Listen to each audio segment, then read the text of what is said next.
Good evening, everyone.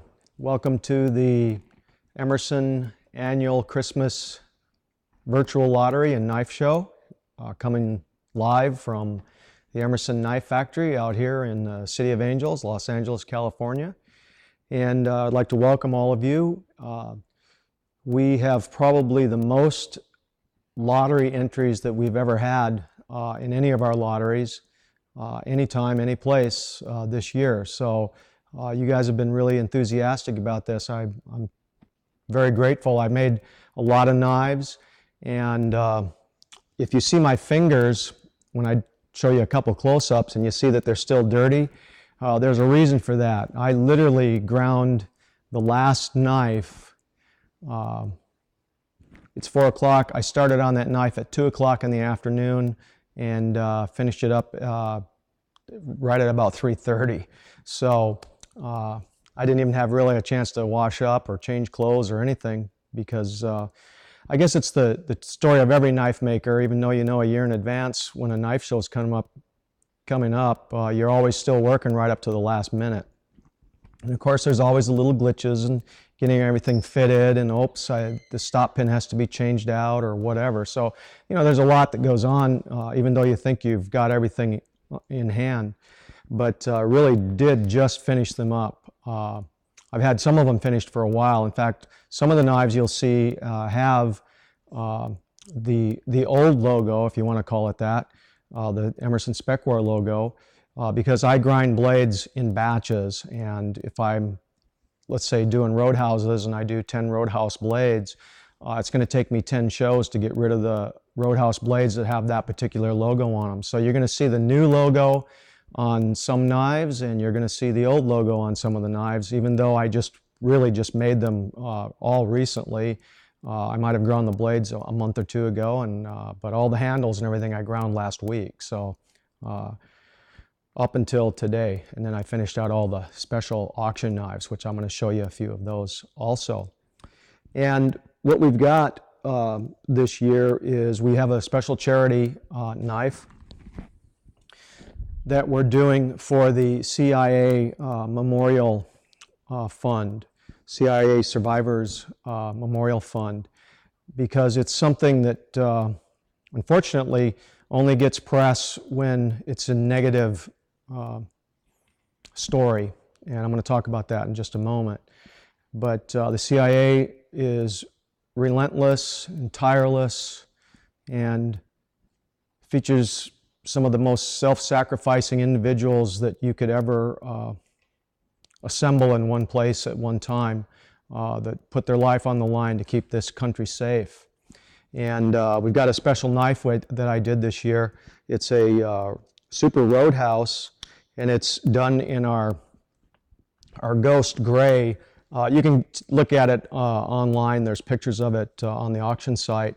It's got our skull and roses engraving on it. It's the first Roadhouse we've ever done in the all gray, the Ghost Gray color. And it's on the back, it says Emerson with a Crusader's cross, and Nemo impune licet, which means no one harms me with impunity. And also it has the motto from the old CIA headquarters, and ye shall know the truth, and the truth shall make you free.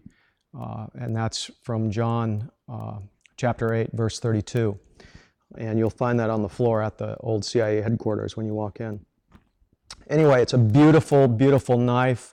I really want you guys to dig deep to help out with this charity auction that we're doing. This is a wonderful, unique Emerson creation, and whoever gets it can be proud to know that there's only one of these knives on the face of the earth, and it's a real beauty. I want to just say something for a moment about what I mentioned about the negative publicity that the Central Intelligence Agency gets. And right now we're going through everything in Congress with all of the outing of the harsh measures that were used for interrogation. And a lot of guys are calling that torture, and a lot of people are calling it not torture. And I happen to fall on the side of I don't believe that was torture, and I'll tell you It really bothers me because these guys are out there, they get no glory, they get no accolades except from their fellow officers. And when they accomplish a mission or a task, we never know about it because that's the nature of their work. If they thwart an attack, we won't even know about that until 20 years from now when someone writes a book about it. So these guys really are out there, and girls, guys and girls, are sacrificing their lives and their time, and they work in extreme danger at all times because most of their stuff is done behind enemy lines. So I want to be sure that you guys understand this is a very special thing that we're doing this year, and I want you to bid high on that knife. And as far as torture and all that goes, I'll tell you this, the libs and the lefties, they're all about, well, we should treat these guys with all the respect and all of the things that you would give to a U.S. citizen who might have went over and stole a candy bar from the 7-Eleven. And quite frankly, I'll call that's bull. You can fill in the last word there, because these are bad guys and they deserve the treatment that they get. And I'll tell you, the people that are against these harsh measures, let me put it into perspective. When we have an event like a 9/11 attack, everybody's gung-ho to get out there and get the bad guys and by any means necessary, make sure that it doesn't happen again. And then as time goes by, everybody removes themselves a little bit from that event and they get a little softer, and it's like, well, we haven't heard about any other attacks or anything like that. Well, the truth is there's been a number of attacks that were imminent and that were going to happen, and they were thwarted by the efforts of the U.S. intelligence services and our soldiers, Marines, sailors, and airmen. Now, the thing is, when you get removed from it by time, you start to soften up, and the libs and the lefties get in positions where they start barking about all this stuff, and playing loud music and keeping somebody in an uncomfortable position. That's not torture. Torture is when you pull someone's fingernails out, or you gouge their eyes out, or you brand them with a hot branding iron. That's torture, okay? And I'll tell you, you could take any one of those lefties that right now is out there barking about how bad the CIA is and how the Americans have to apologize to the rest of the blinking world for what we did to keep ourselves safe. And I'll just ask you this, if to one of those lefties or any of those lefties or libs, if your son or daughter was taken by somebody and there was a guy sitting there in front of you that knew where your son or daughter was, and in 3 or 4 hours they were going to kill your son or daughter, I'll tell you what, you'd grab a pair of vice grips and you'd pull every fingernail out of that guy's hand to get that information. So it's all relative, and it's all scaled to how it affects you directly. So anybody who ever says they wouldn't go to grave extremes to get information to save another human's life, quite frankly, has either deluded themselves or they're lying. Because anyone, when pushed to the point, will make the decisions that they need to do to protect their loved ones, themselves, and thank God for the CIA that's out there protecting all of us in our way of life. It's a little political, but I'm really pissed off because, by God, I know how hard these guys are, how hard they work, and what they do to sacrifice to keep us safe, and it really pisses me off. And John McCain, you know what? He's not the champion of truth and justice that he portrays himself as being. And yes, he was in a POW camp in Vietnam, but I'll tell you what, because something has happened to you doesn't make you an expert on the subject, and the subjects change according to the time, place, and the severity, and the threat, and everything else that happens over time. So, enough said on that. I just want to be sure that you all understand. I'm a political guy. I don't mince any words. I don't care if people think, well, he's just a right-wing spokeshole or whatever. You know what? Maybe I am. But I'm willing to wear that banner because I'll tell you what, I'm a patriot, and I do believe that extreme danger requires extreme actions. And I'll stop now. we'll get on with what we came here to do, which is the lottery.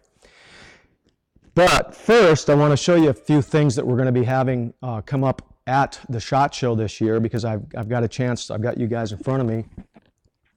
One of the things that we're going to do this year is we're going to introduce a fixed blade called the Fixed Blade Government Mule, and it's a pretty decent knife. It's a medium-sized fixed blade. We'll have the first ones up at the SHOT Show this year in January. And we've got some other exciting things. Unfortunately, I can't tell you about them right now, because if we don't get them done, it would be a bummer to tell you about them and then not show up with them. But this is a badass fixed blade. Good to go. We also got another project that I've been working on probably for about a year. I don't know if, how many of you are familiar with Lieutenant Colonel David Grossman, but he's probably one of the most learned men on human action and reaction to high stress and combat situation that exists on the face of this earth. He's the author of On Killing and On Combat and several other periodicals and books and things like that. He's one of the nicest individuals I've ever met, and also one of the most respected men in his field in the world. And we're going to be doing a knife for him this year in conjunction with the Lieutenant Colonel. And I want to show you, it is the first Emerson flipper. So what we've got is a knife here that is a flipper, opens with a thumb stud, or opens with the wave. So it's a triple play knife. I believe it's the only one that ever has existed in the cutlery world. So there's 3 ways to open this knife, and we're going to be featuring that up at the SHOT Show. It'll be available from us and also through Lieutenant Colonel David Grossman's website. I think it's called Sheepdogs and Guns or something like that. You'll have to look up, just look up Lieutenant Colonel David Grossman, just Google him up and you'll find his website out there. We're the knife that's going to be featured in his, as his signature knife. So he designed this along with me, and it's a really nice little knife. You guys are going to love it. And again, it's the first Emerson flipper. Great utility knife designed for police and military.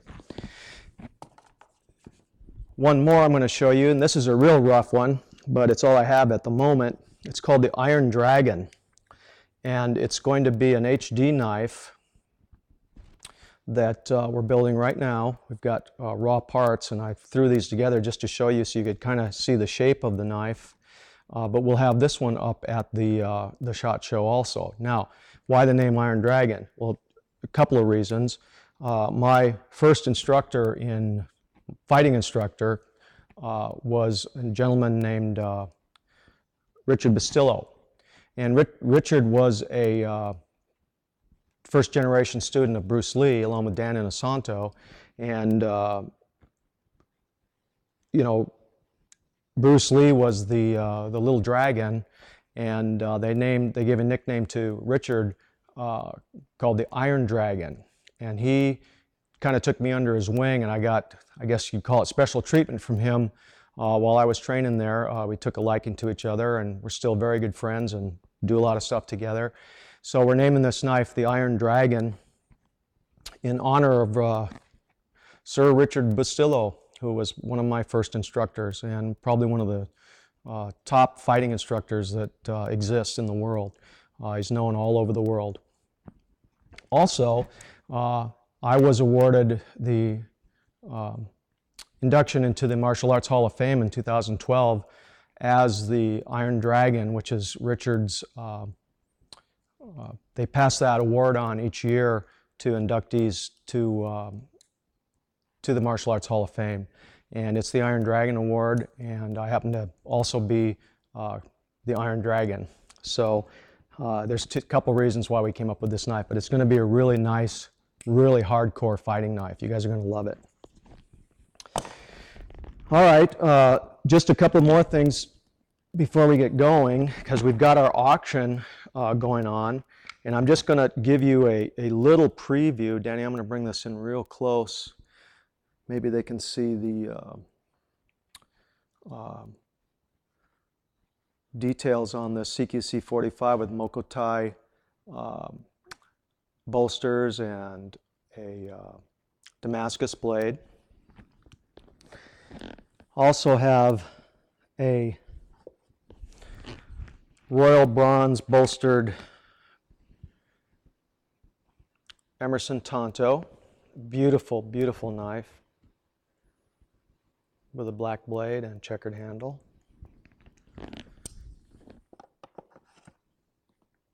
Oh yes, the Ghost Gray 6.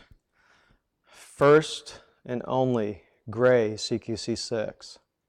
And I do all the coating myself, so I can tell you this is the first one that I've ever done. And it really is a pretty stunning little piece. It'll be a very unique knife for whoever gets this one. Also, a Zealot with a Mokotai bolster. And it's tough to see in this light, but it's got a Mokotai bolster, black checkered handle, and a Damascus blade. And of course we have a full dress Roadhouse Pearl. Pretty knife. I'm not going to waste any more time showing you these. I have a whole bunch of them. You can go to the website and see them because the lighting isn't too good in here. But I will pick this one up.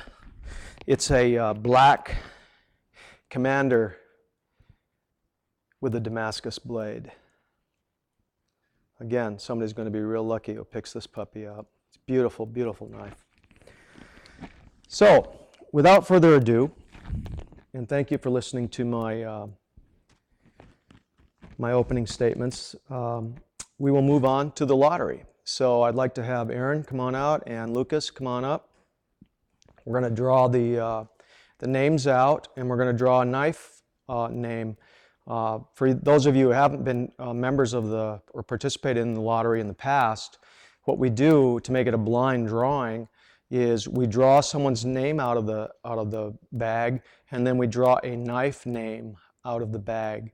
And that knife name corresponds to one of the knives that I've got here. I think I have 44 knives here. I've got 2 CQC 5s and 2 CQC 6s, so there's going to be at least 4 people that get those. Those are some of the top knives that I make as far as customs, so there's going to be 4 people that will get one of those. And we're going to start drawing right now. So again, I've got a great selection. Want to just say Merry Christmas to everybody and Happy New Year, and thank you all for being part of this. Really appreciate it.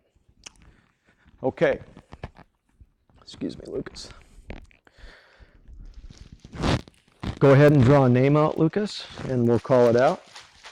And then I'll pass it over to you, Aaron, and then we'll draw the knife name out.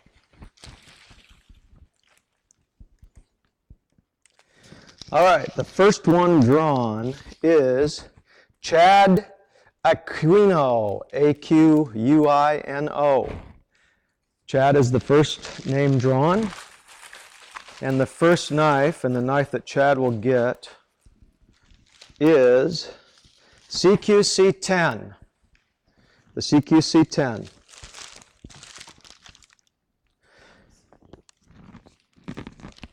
And what I'll do is I'll just take each of these that we've picked, and I'll fold the blade so we know that knife is no longer available.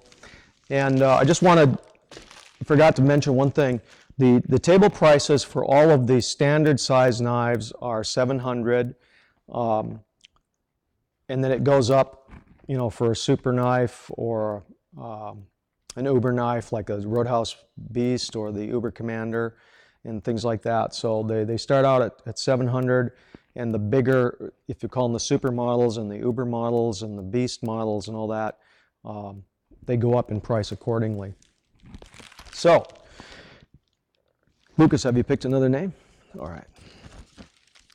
Second one is Stephanie Rowe, R-O-W-E. Aaron.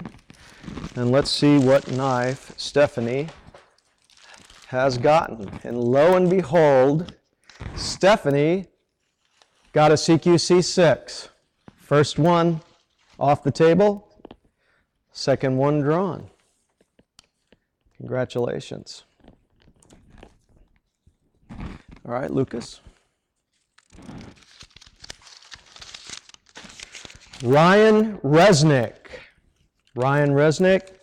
And the knife that we get for Ryan is the Conjurer. That's the knife my son Lucas has designed. And it's a fine, fine little knife.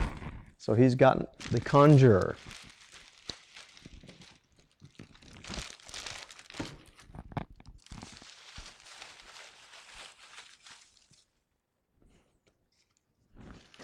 I hope you guys notice that every year that we've done the lottery, my son Lucas has been the person who draws the knives out, or draws the names out of the hat. And in the past, Lucas has been about this high, this high, this high, and now we're in like the 4th or 5th year, and he's pretty much as tall as I am. So if you look back in time, you'll see that there's been a lot of growth on his part. Yes, Kane Tierney. Kane Tierney. A lot of you guys know Kane. He's actually been part of the Emerson family for quite a while now. And Kane Tierney is drawn for the Persian. Kane gets the Persian.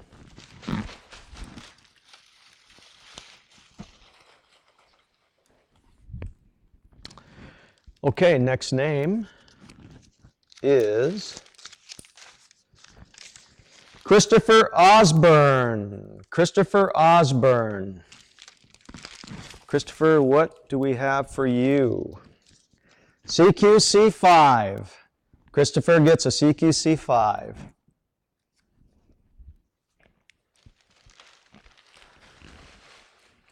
We should get a laughter or a clapping back track for the lottery. Next year. Yeah, next year.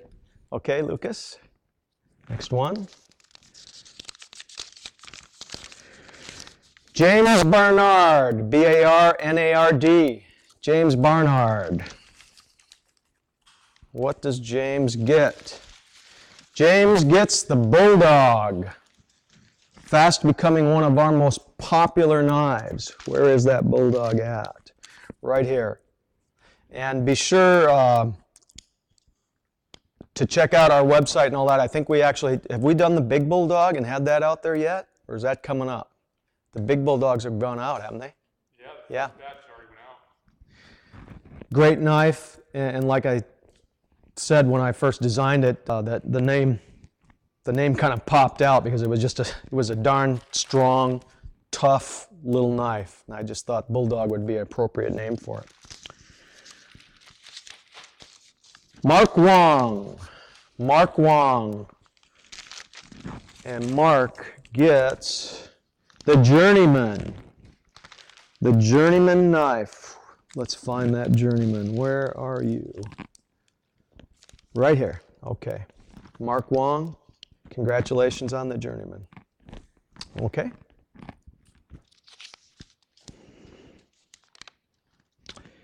Leanne Sardiga.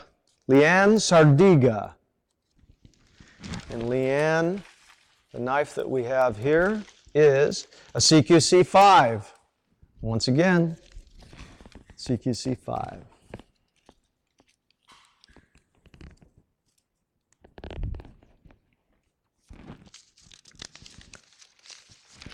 Adam Kim. Adam Kim. Let's pull something out for Adam. ETAC B. The ETAC B. One of my favorite knives, and I'm telling you, it is a deceptive knife. It does not look comfortable when it's sitting on the table, but when you pick it up and put it in your hand, it's comfortable any way that you pick it up. Beautiful, beautiful knife. I'm very proud of that knife right there. Matthew McDonald. Matthew McDonald. What do we got? Isaac Marood. Isaac Marood.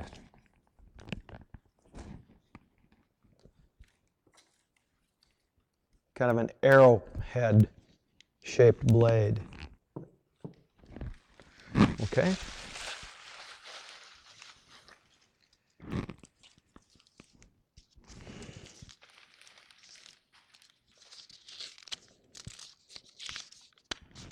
Sebastian Guinard. Sebastian Guinard. Sebastian. What do I have in my hands? Commander. All-time favorite of a lot of people. Commander.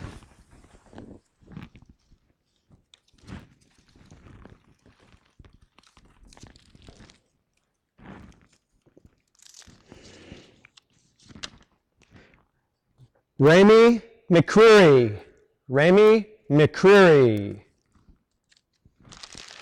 What do we got in here? CQC 13. CQC 13. Another one of my favorite knives. I mean, it's tough to say which one I like the best. It's like your children, you know, you love every single one of them with all your heart. But the CQC 13 has just got a look and a feel that I have absolutely loved. I carried a 13 for a long, long time. It's just super comfortable in the hand, very secure grip. You got a good knife there. Okay, here we go. Eric Ditchfield. Eric Ditchfield. Let's pick one for Eric. CQC 45. CQC 45. Where are you hiding? Where's that 45 at, Lucas? Right here. Another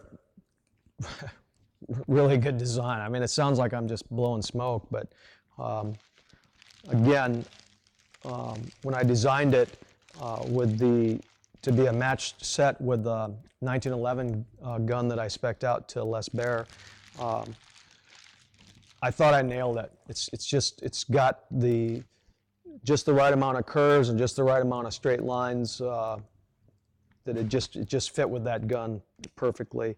And again, a very, very strong, powerful design. You know, sometimes you think, okay, it's just a knife. What the hell is he talking about? A powerful design or whatever. But I always tell this story when I'm teaching classes, and I always say, look, does a custom grip on a gun that's fit to my hand, that's custom made for my hand, make me shoot better? And I always, you know, kind of further that conversation and go, you know, I don't know. I mean, does it? Who knows? But the point is, if it makes me think that I'm shooting better, then I will be shooting better. So there's a huge part of a psychological advantage that you get from confidence born out through something that you have in a design and something that you pick up. When you pick up a hammer or an axe or any kind of weapon, you can tell if it's made for you. You can tell how it feels. You can tell if it's balanced. You can tell what it's imbued with. Did that guy know what he was doing when he designed that article, whatever it was? It's the same thing when you look at a fighter jet or a Lamborghini. They look fast even when they're sitting still. And when I say that, you know, the knife has power, I'm not talking about some esoteric mumbo jumbo Twilight Zone stuff.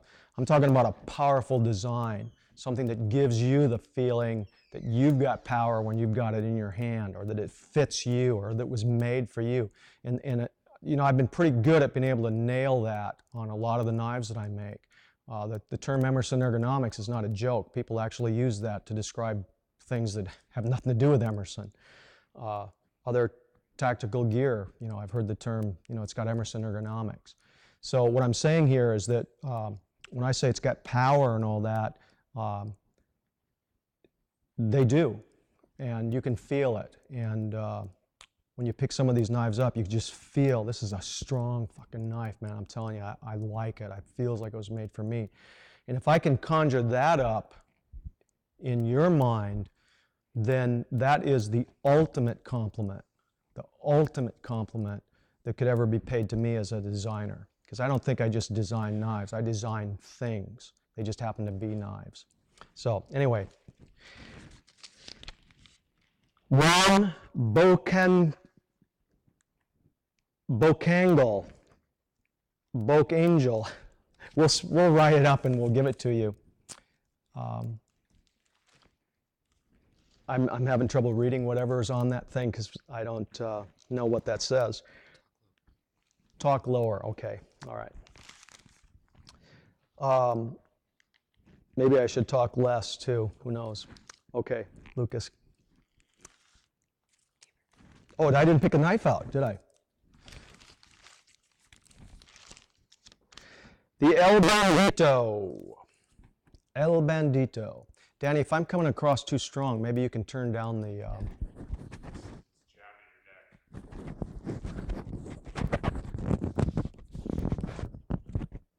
How about if I just let it hang like that? Is that better?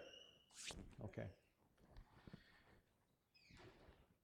Whose name did I just pick?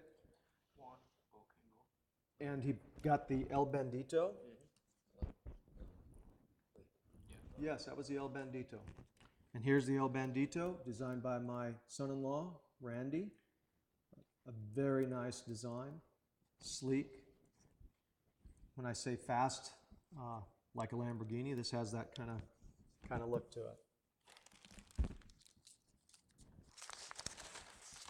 Don Deckert, number 14 on the Emerson Collectors Association. Don, Merry Christmas to you. I hope you're watching.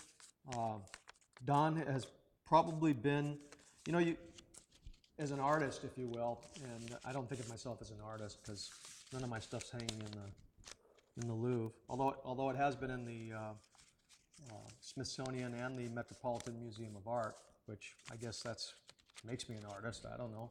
I'm in there with a lot of other great artists. But every artist needs a patron. Someone who supports their work, who has become enamored with what that person does to the point where they buy the things that that person produces. And I have to say that Don is probably, for me, has been one of those kind of patrons because Don's been there and has probably one of the finest Emerson collections of knives that exist.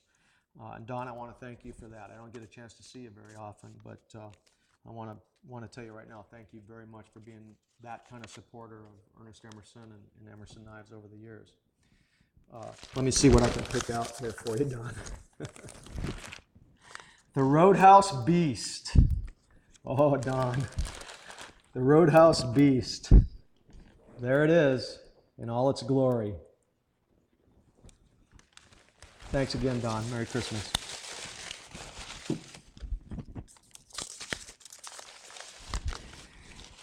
Kay Nelson. Kay Nelson.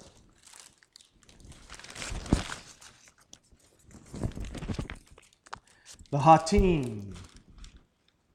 The Hatin. Where is the Hatin? Right here. Another very strong design. I've talked about this recently. The scimitar blade. I'm enamored with it. I like the Persian-esque look of the scimitar. This definitely has that feel to it. It's a super strong design. It's a big knife, but it does not feel big in your hand. And again, with that cutting curve that is featured on a scimitar, that's one of the reasons it was such a formidable weapon, was because of the curve. Because as the blade is introduced along an arc, there's new edge being introduced into whatever it was cutting all the way up to the point. when it sweeps through. So again, an iconic blade design, weapon design, and just so you know, I mean I guess maybe you do know I'm a weapons kind of a historian, I guess, and the thing about weapons is the ones that we know about and the ones that we see and the ones that have lasted through the centuries and were used in real battles. There's a reason for that. It's because they worked. Because if someone came up with a design that didn't work, it died and was left on the battlefield. Like the Japanese sword in all its variations. The American Bowie knife, a perfect example of that. God bless you. The Persian type of blades. Those things have lasted for centuries and centuries and were proven time and time again in actual hand-to-hand combat. James Miller, another early one, 697. James has been with us for a while. ETAC-A. The ETAC-A is the same ETAC knife handle with an A blade, which is kind of a Bowie-esque type style. Really a good knife, ETAC-A. Mark Strauss. Mark Strauss, another familiar name. How you doing, Mark? Let's see what I can pick out. The Panzer. Very nice knife. Good, straightforward design.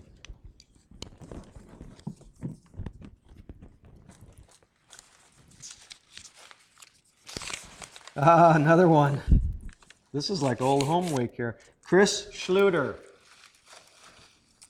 And if I'm correct, I think Chris was one of the original members of the USN. Actually, one of the founding fathers of the USN, I believe. Chris, Merry Christmas and Happy New Year to you. Let's see what I can pull out of the goodie bag for Chris. The Super Roadhouse. Nice knife.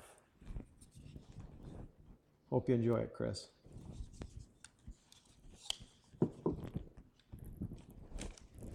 Okay, who we got here? Brian Tom. Brian Tom.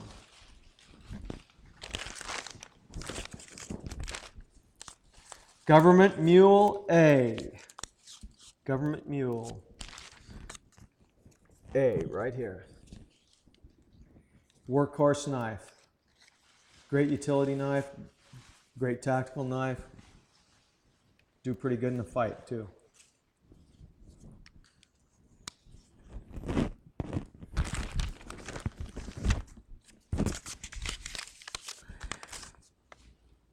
Andrew Harbushka. Andrew was in one of my classes, actually. I rolled around on the ground with him for a while, and he's a tough guy. Andrew went to our class, and then a couple months after the class was actually attacked by a knife-wielding opponent, and he lived to tell the tale. And I don't know if I had anything in helping him get through that situation. It was a spontaneous attack. He came out of nowhere, but he took a few shots from I believe from a knife, and he's still around to talk about it. Not many people can make that statement. So Andrew, Merry Christmas and Happy New Year to you. I will see you again. Maybe we can roll around on the ground again sometime in the future. CQC 15 for Andrew. CQC 15 right here.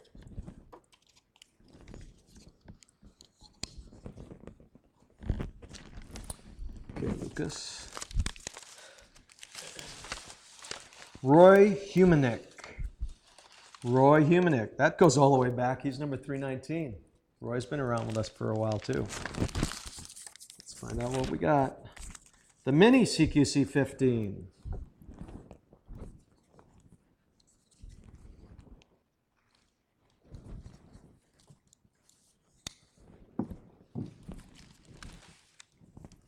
You know, on one of the forums, somebody made the statement just the other day, and I thought, damn, you know,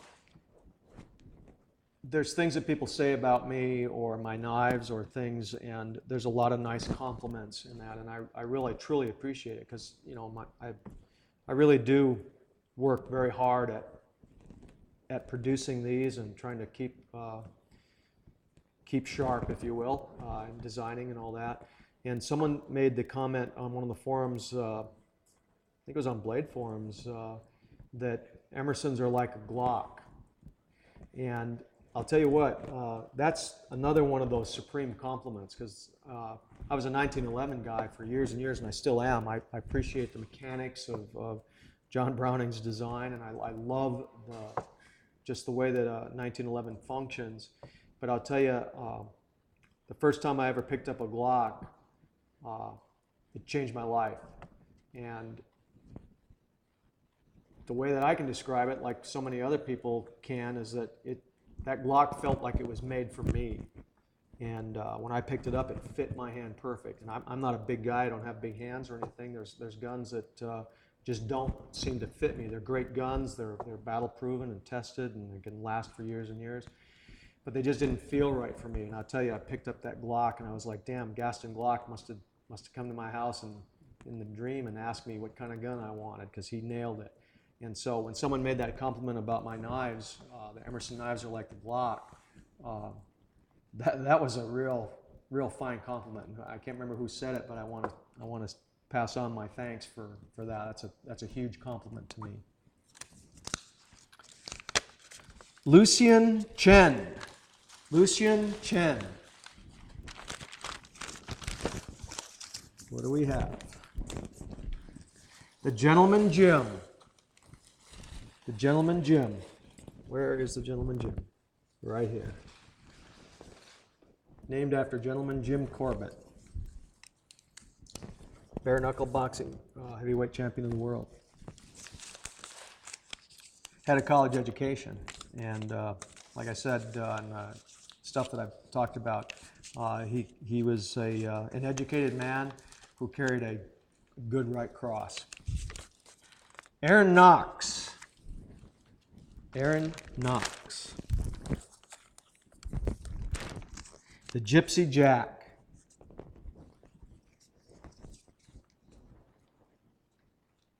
Cool knife. The Gypsy Jack.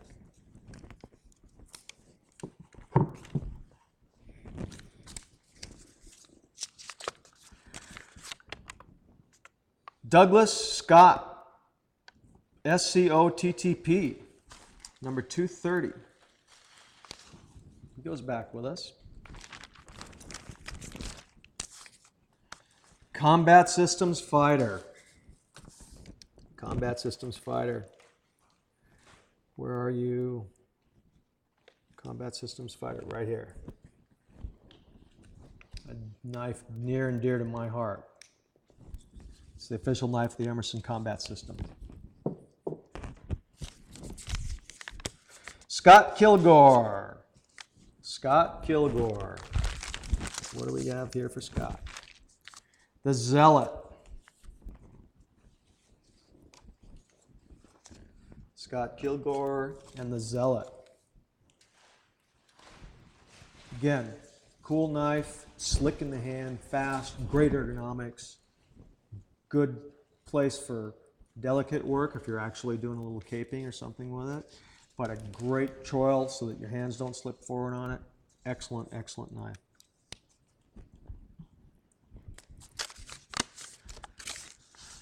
Ronald Ryer. Ronald Ryer. What's in this bag for Ronald? The Mini Roadhouse for Ronald Ryer. Mini Roadhouse right here.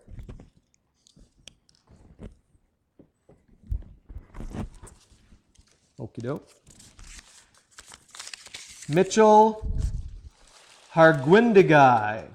Harguindeguy. Mitchell Harguindeguy. What do we have here? The Soiree. Where is the Soiree? Right here. All curves on this puppy. Cool, cool knife. Wait till you pick it up. You'll know what I'm talking about.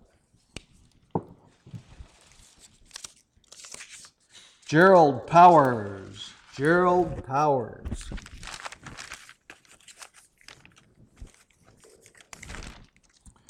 The Tonto. The Emerson Tonto. Here it is.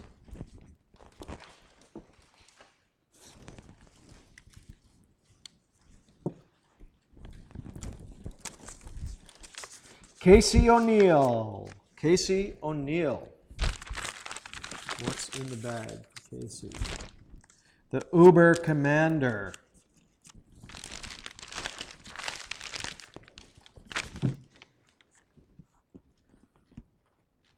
Uber Commander. For Casey.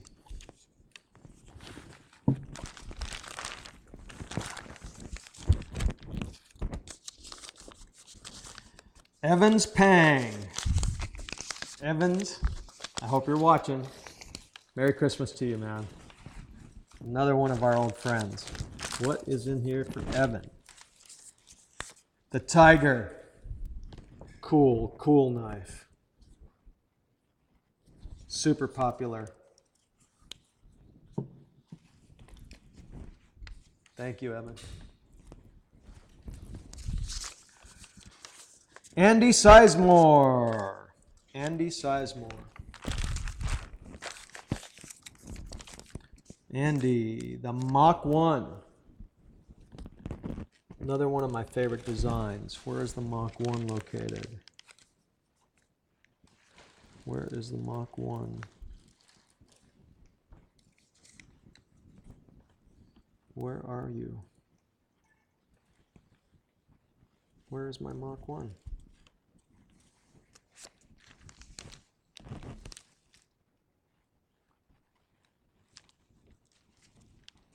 Okay, it's here somewhere. We'll find it. The Mach 1. Jubal Gimbal. Jubal Gimbal. And Jubal gets the Mini CQC8. Mini CQC8 for Jubal. Next one. Jeff Surratt Standerfer.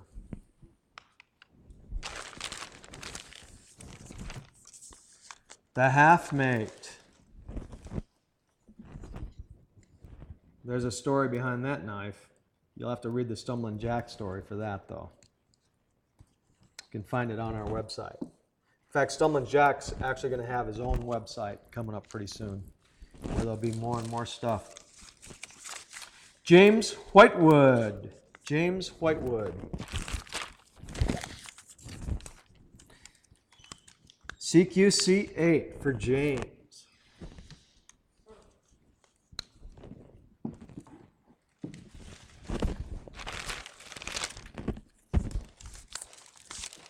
Benjamin Dorn. Another old timer with the Emerson Collectors Association, number 374. Benjamin, how are you? The Roadhouse. There she is. Badass knife. Let's just say that.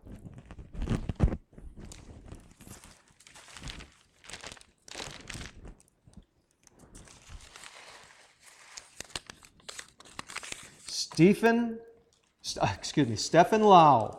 Stephen Lau. Stephen Lau.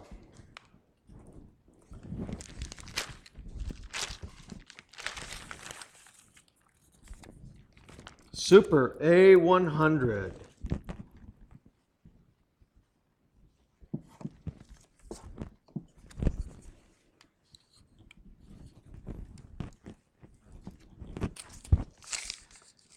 Zebulon Pettis. Zebulon Pettis.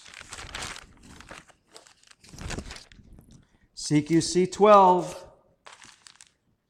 Where's the CQC 12? Right here. Pattern death in the AK-47 bayonet. Okay, Lucas.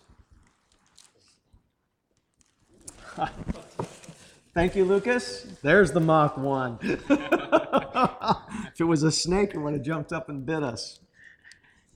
I knew it was there somewhere. Thank you, Lucas. Appreciate that. Rich Ulmer. Rich Ulmer. CQC 7. CQC 7. Right here. There's still a 6 left on the table.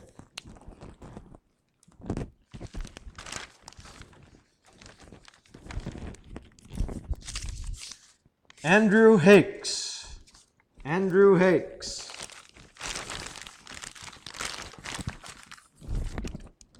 A100.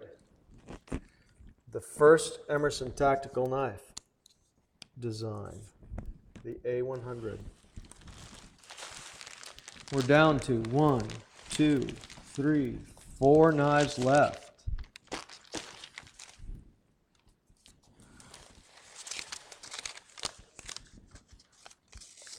Joseph Higham. Joseph Higham.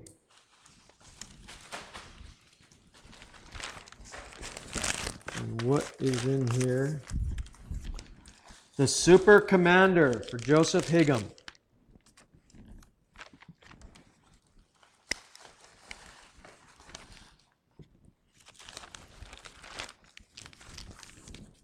Okay, Lucas, we've only got 2 more to draw after this. Okay. Marion Crombie. Marion Crombie. Hello, John.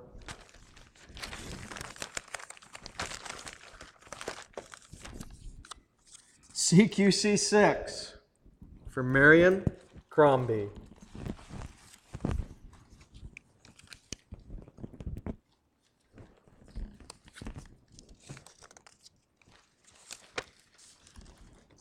Jason Katzman.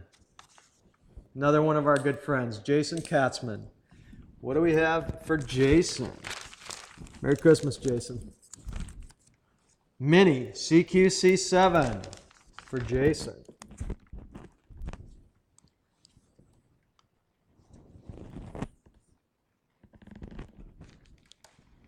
Last one.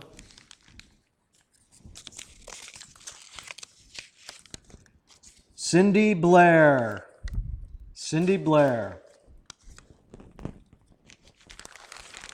And that knife, I don't really even have to pull out a ticket, but it is the Government Mule B. A nice, nice knife.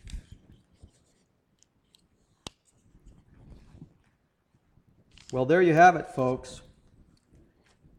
The Emerson Lottery for 2014. And wait a minute. I hear something. Are those bells? Are those jingle bells?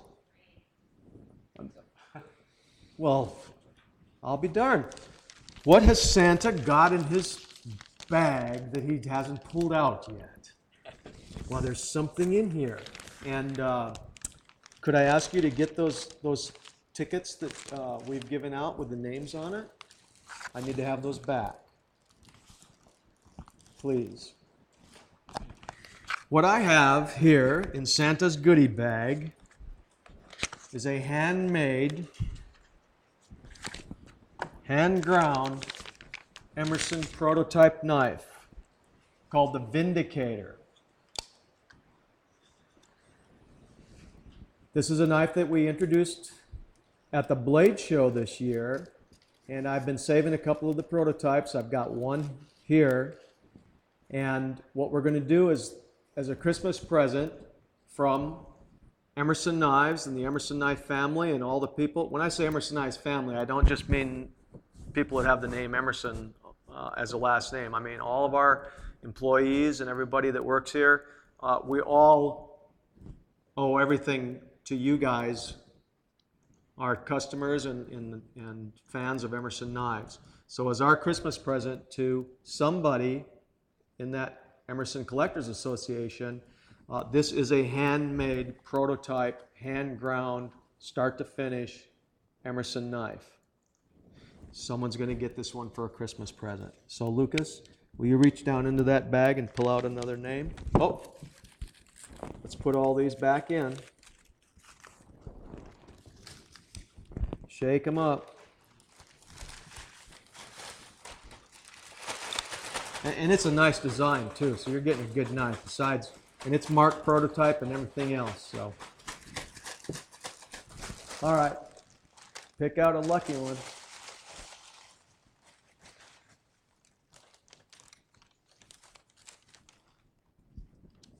Here we go.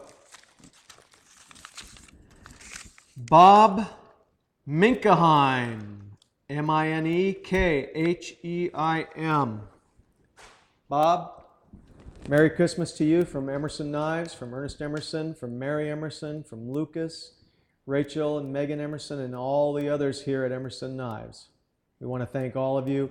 Please have a Merry Christmas. Have a safe holiday season. Happy New Year to you all. And I hope to see you all at some point in person. I am cutting back on the number of shows that I'm doing over the next few years, so it's going to be a little bit harder for me to get out and meet everyone. But I hope you all make an effort to come and visit us sometime. I'd love to shake your hands and put a face to a name. Like I said, everything that we have here is because of all of you, and we really thank you all. And just wish you the best for holiday season, and Merry Christmas and Happy New Year. Thank you for being part of 2014 Emerson Lottery. Thank you.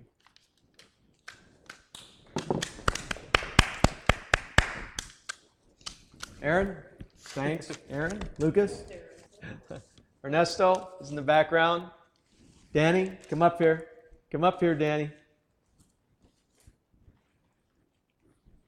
And then there's Megan and Mary. They're camera shy, so they're not coming out. So thank you all. Bye-bye.